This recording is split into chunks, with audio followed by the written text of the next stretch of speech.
முதல் 2 வசனம் என்ன சொல்லுதுன்னா, கர்த்தர் என் மேய்ப்பரா இருக்கிறார், நான் தாழ்ச்சி அடையேன். அவர் என்னை புல்லுள்ள இடங்களில் மேய்த்து அமர்ந்த தண்ணீர்கள் அண்டையில் என்னை கொண்டு போய் விடுகிறார் அப்படின்ட்டு. ஓகேவா? இது வந்து நடத்துதல். சரியா?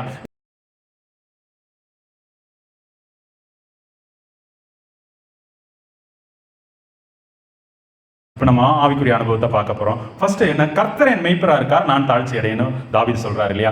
தாழ்ச்சி அடையன்னா அதான் டிரான்ஸ்லேஷன்ல பார்க்கும்போது அதனுடைய அர்த்தம் என்னன்னா, எனக்கு எந்த தேவையுமே இல்லை. ஓகேவா? எனக்கு இது தேவைன்னு சொல்லி நான் போய் யார்கிட்டையும் போய் நிற்க மாட்டேன், எனக்கு எந்த குறைவுமே இல்லாத நான் நிறைவு பெற்று இருக்கேன் அப்படின்ட்டு தாவீது இங்க வந்து சொல்றாரு இல்லையா? ஏன் கர்த்தர் என் மேய்ப்பரா இருக்கிறார். ஹல்லேலூயா. அப்போ தேவனாய் கர்த்தர் உங்களுக்கும் எனக்கும் மேய்ப்பரா இருந்தாருன்னா நமக்கு எந்த ஒரு நீட்ஸும் தேவையுமே இருக்காது. ஹல்லேலூயா. அப்படி யாராச்சும் இங்க வந்திருக்கிறவங்க யாராவது இருக்குமா, எனக்கு எந்த தேவையுமே இல்லை அப்படின்ட்டு. ஓகேவா? அப்படி நம்ம சிந்திச்சு பார்க்கும்போது நிச்சயமா குறைவுபட்டிருப்போம் இல்லையா? நமக்கு எந்த தேவையும் இல்லைன்னா இந்த இடத்துல வர்றதுக்கு நம்ம தாமதிச்சிருப்போம். ஓகேவா? வர்றதுக்கு உண்டான உணர்வு கூட வந்து இல்லாம போயிருக்கலாம். ஓகே, நம்ம ஒவ்வொருத்தருக்குமே தேவை இருக்கு. ஓகேவா? கர்த்தர் தான் நமக்கு மெய்ப்பரா இருக்காரான்னு சொல்லிட்டு நம்ம ஆராய போறோம். வசனம் அழகா யோவான்ல சொல்லுது. ஓகேவா? நல்ல மெய்ப்பன் ஓகேவா அந்த ஆடுகளுக்கு வேண்டி தன்னுடைய ஜீவனையும் கொடுப்பான் அப்படின்ட்டு.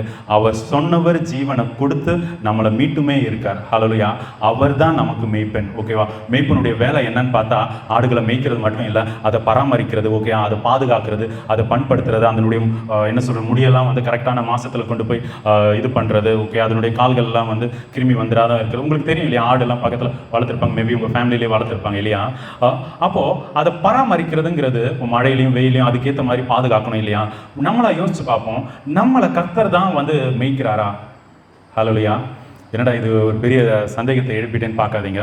ஏன்னா வசனம் சொல்லுது, கர்த்தர் என் மேய்ப்பரா இருக்கார், நான் தாழ்ச்சி அடையேன் அப்படின்ட்டு. ஓகேவா? அவர் தாழ்ச்சி அடையாம இருந்து எழுதினாதான் இங்க இந்த ஜீவனுள்ள வார்த்தைகளா வேத புஸ்தகத்துல கர்த்தர் வந்து அனுமதிச்சு எழுதியிருப்பாங்க. அப்போ அவருக்கு எந்த தேவையுமே வந்து இல்லைதான். ஓகே, தாவீதுக்கு அவர் அந்த அளவுக்கு எப்பவும் துதிக்கிறதும் ஜெபிக்கிறதும் தேவனோட சஞ்சரிக்கிற அனுபவத்துல தான் இருந்தார். ராஜ சிங்காசனத்துல இருந்தாலும் நான் கரவல் ஆடுகளுக்கு பின்னாடி அலைஞ்சிட்டு இருந்தேங்கிற அந்த தாட் அவருக்கு இருக்கு. ஓகேவா? அவருடைய மீறுதல்கள்னால அந்த ஜனங்களை தேவன் தண்டிச்சாலும் இந்த ஆடுகள் என்ன தப்பு பண்ணிச்சு, நான் தானே தப்பு பண்ணேன், என்னையும் என்னுடைய தகப்பன் குடும்பத்தையும் நீங்க வாதிங்க அப்படின்ட்டு சொல்றாரு இல்லையா?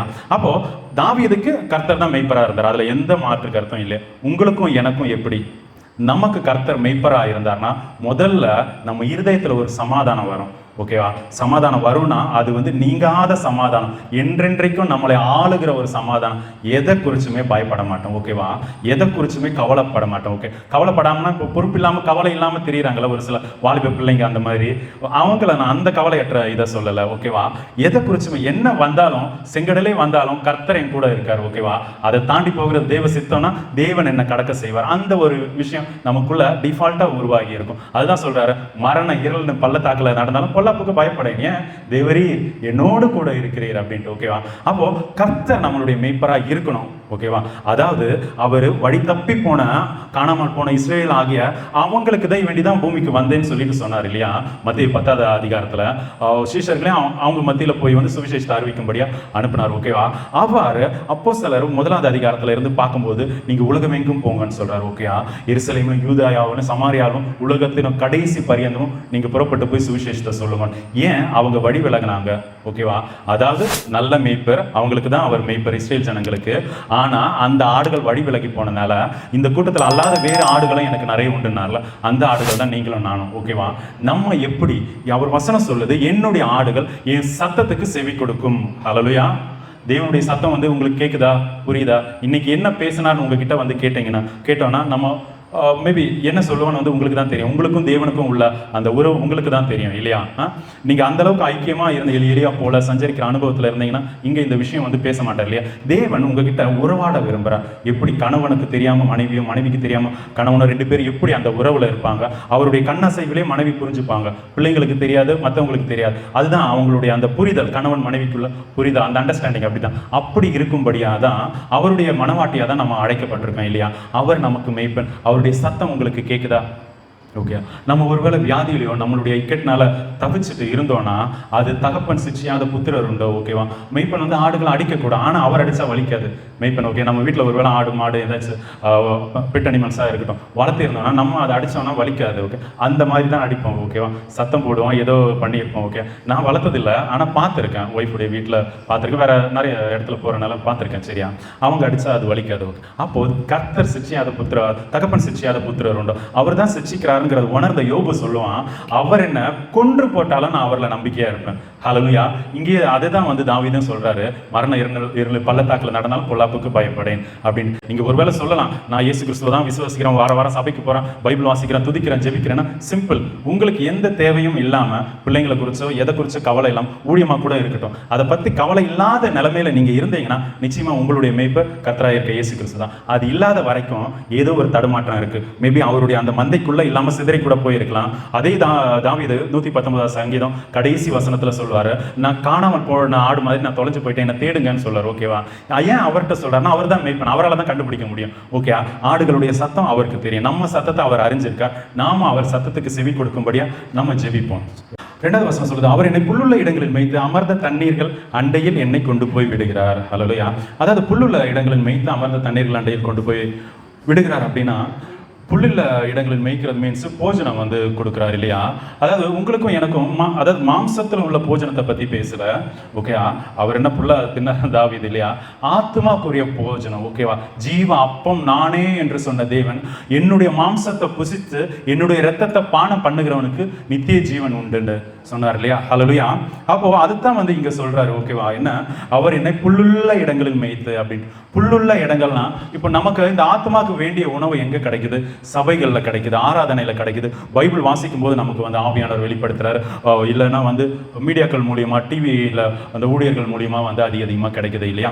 அப்போ நம்ம அவர் நம்மளை மேய்க்கிறாரு. ஓகே, நீங்க என்னை தெரிந்து கொள்ளல, நான் உங்களை தெரிந்து கொண்டேன்னு அப்படின்ட்டு வசனம் சொல்லுது இல்லையா. அப்போ நீங்க இங்க சபைக்கு வரல, கர்த்தர் உங்களுக்குன்னு ஒரு சபையை ஏற்படுத்தி உங்களை இங்க கொண்டு வந்திருக்கிறார். உங்களை இன்னும் அதிகமா பக்குவப்படுத்துறதுக்கு வேண்டி. ஆல்ரெடி எல்லாரும் ஒவ்வொரு சபைகளுக்கு போறவங்களா இருப்பீங்க இல்லையா. இது அது தவிர வேற ஒரு விசேஷமா உங்களை உருவாக்குற இடம். ஹல்லேலூயா. நீங்க ஜெபிக்க வந்திருக்கீங்க, ஆனா அது வந்து உங்களை புடமிடுறது ஒரு என்ன சொல்ற ஒரு எக்ஸாமினேஷன் மாதிரி. ஓகே, உங்களுக்கு ஒரு டெஸ்ட் இருக்கு, உங்களை வந்து வணைந்து எடுக்கிறார். ஓகே, அதுக்கு வேண்டிதான் இங்க கொண்டு வந்திருக்கிறாரு. அவர் என்னை புல்லுள்ள இடங்களில் மேய்த்த இல்லையா. இப்போ இந்த வசனம் தான் முக்கியம், அமர்ந்த தண்ணீர்கள் அண்டையில் என்னை கொண்டு போய் விடுகிறார் அப்படின்ட்டு.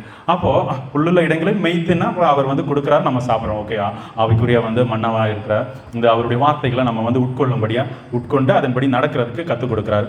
இங்க என்ன சொல்லுதா, தண்ணீர்கள் அண்டையில் என்னை கொண்டு போய் விடுகிறார் அப்படின்ட்டு.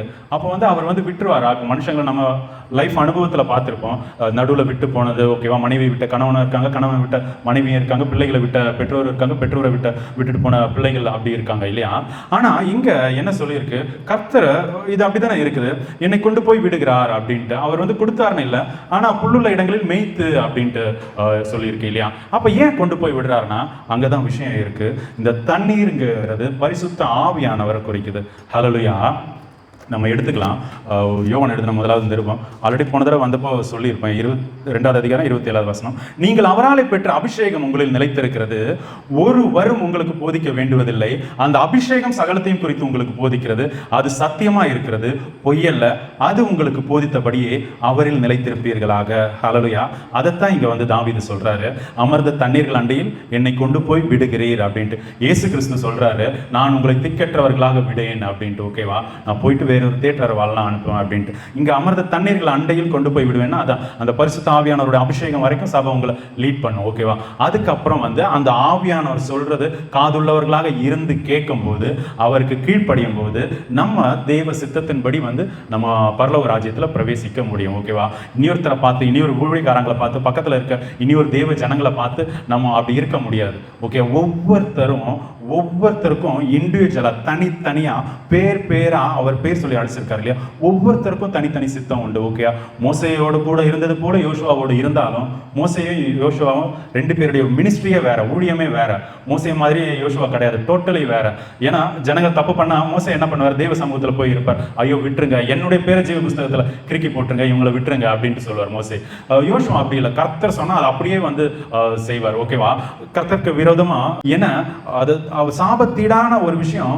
அங்க ஒரு மனுஷன் அவன் செஞ்ச தப்பின் மூலியமா இஸ்ரேல் ஜனங்க வாதிக்கும் போது என்ன பண்ணார், அவனை கல்லடிச்சு கொள்ளுங்கன்னு சொல்லுவார். ஓகே, அவன் யாருன்னு கண்டுபிடிச்சதுக்கு அப்புறம் கல்லடிச்சு கொள்ளுங்கன்னு சொல்லுவார். மோசே இதை செய்ய மாட்டார். ஓகே, அதான் 2 பேருக்குள்ள மினிஸ்ட்ரி வேற. மோசே என்ன பண்ணுவாரு, செங்கடல் வந்தா என்ன பண்ணுவாரு, உடனே தேவனை நான் என்ன பண்ணணும்னு கேட்கும்போது நீ ஏன் என்கிட்ட வந்து அழுவுற, உன் கையில கொடுத்துருக்க கோலை எடுத்து செங்கடலை பிளந்து விடுன்னு சொல்லுவார். யோசுவா அதை கேட்க மாட்டார். ஓகே, அதிகாரத்தை எடுத்து பயன்படுத்துவார். ஓகே, அவன் அந்த யுத்தத்துல வெல்லணும்னா சூரியனே நீ அங்க நில்லுன்னு கட்டளையிடுவார். ஓகே, சந்திரனே நீ அங்க நில்லு தரித்திருன்னு சொல்லி கட்டளையிடுவார். ஓகேவா, 2 பேரும் வேற வேற. அதே மாதிரி தான் நீங்க ஒவ்வொருத்தரும் அபிஷேக் மாதிரி அபிஷா இல்ல, அபிஷா மாதிரி அபிஷேக் இல்ல. ஓகேவா, ஒவ்வொருத்தருமே வந்து தனித்தனியா தேவ சித்தத்தை நோக்கத்தை செய்ய வந்திருக்கோம். அப்போஸ்தலர்களுமே அப்படிதான். ஓகே, இதுல முதல் விஷயம் அடிப்படையா அபிஷேகம் தான். ஓகேயா, அந்த அபிஷேகத்துல நடத்துறதுக்கு வேண்டி தான் வந்து இவ்வளவு விஷயங்கள்லாம் பண்ணிக்கிட்டு இருக்காங்க. ஓகேவா, நம்ம அதை சரியா புரிஞ்சுக்கிட்டு ஒவ்வொருத்தரும் ஆவியில நிரம்புறதுக்கு தேவனை நான் என்ன ஆட்கொள்ளணுங்கிற அந்த வாஞ்சியோட யார்கிட்ட போனாலும் இதை சொல்லுங்க. ஓகே, நீங்க பெற்றிருக்கீங்க பெறல. ஓகே, அது அடுத்தது. ஓகே, அபிஷேகத்தை பத்தி சொல்லுங்க. அபிஷேகம் நம்மளை ஆட்கொள்ளணும், அதை தேவ ஆவி நம்மளுக்குள்ள ஆட்கொள்ளணும். அவர் இல்லைன்னா ஒண்ணுமே இல்லை. இந்த புதிய பாட்டு சபையே ஆவியானவர் கீழே தான் இருக்கு. வெளிப்படுத்தின விசேஷம் 2வது அதிகாரம் 3வது அதிகாரத்துல 7 சபைகளுக்கு சொல்ற விஷயம் எல்லாத்துலயும் ஆவியானவர் சொல்லுகிறதை காதுள்ளவன் கேட்க கடவன். புதிய பாட்டு சபையில யார் உங்களுக்கும் எனக்கும் மெய்ப்பர்னா, நம்ம சபையில நம்ம பார்க்குற பாஸ்டருங்க இல்லை, போதகர்கள் அல்ல, பரிசுத்த ஆவியானவர் தான் உங்களுக்கும் எனக்கும் போதகராக இருக்கார். ஓகே, அவர் தான் நம்மளை வழி நடத்துறவராக இருக்கார். நம்ம வசனத்துல பார்த்தோம் இல்லையா, அதுதான் என்ன சொல்றாரு, அமர்ந்த தண்ணீர்கள் அண்டையை என்னை கொண்டு போய் விடுகிறார். பரிசுத்த ஆவியானவர்கிட்ட ஒப்படைச்சிட்டா போதும், அந்த நிறைவு வந்துட்டா அதுக்கடுத்து அவர் லீட் பண்ணிப்பார். ஓகே, நம்ம பிள்ளைய வளர்த்துட்டு என்ன பண்றோம், அந்த பிள்ளை வளர்ந்ததுக்கு அப்புறம் கல்யாணத்துக்கு ஒரு மகன்கிட்ட வந்து ஒரு குடும்பத்துல வந்து ஒப்பு கொடுக்குறோம் இல்லையா, இனி அவங்க பார்த்துக்க போறாங்க. அதே மாதிரி தான் நம்மளை குறிப்பிட்ட காலம் வரைக்கும் அவர் வசனத்தின் மூலியமா சத்தியத்தின் மூலியமா நிறைய விதத்துல நடத்துறாரு. ஓகே, ஆத்மாக்கு தேவையான போஜனம் எல்லாம் கொடுத்து அடுத்த ஸ்டெப்பு இதுதான். ஓகே, தண்ணீர்கள் அண்டையில கொண்டு போய் விடுகிறார். பரிசுத்த ஆவியானவரிடத்துல ஒப்படைக்கும் போது இயேசு கிறிஸ்து கூடயே இருந்த சீஷர்கள் இடறாங்க இல்லையா, மீன் பிடிக்க போலாம் அப்படின்ட்டு, அதுவும் பிரதான சீஷன். ஆனா பரிசுத்த ஆவியானவரை வந்து நிரப்பும் போது எங்கேயும் போகல. ஓகே, வலது புறம் இடது புறம் அவன் சாயாம அவருக்கே ஒப்பு கொடுத்து தன்னுடைய ஜீவனையும் பலியா கொடுக்குறான் இல்லையா பேதுரு. அதே போல நீங்களும் நானும் இருக்க முடியாது. அதாவது பரிசுத்த ஆவியானவருடைய ஆளுகை நமக்குள்ள இருக்கணும், நம்ம சபைக்குள்ள இருக்கணும், நம்ம குடும்பத்துக்குள்ள இருக்கணும். ஓகே, தேவ ஆவியில நிரம்பி இருக்கும்படியா யாராச்சும் ஒருத்தர் ஜெபிக்கலாம்.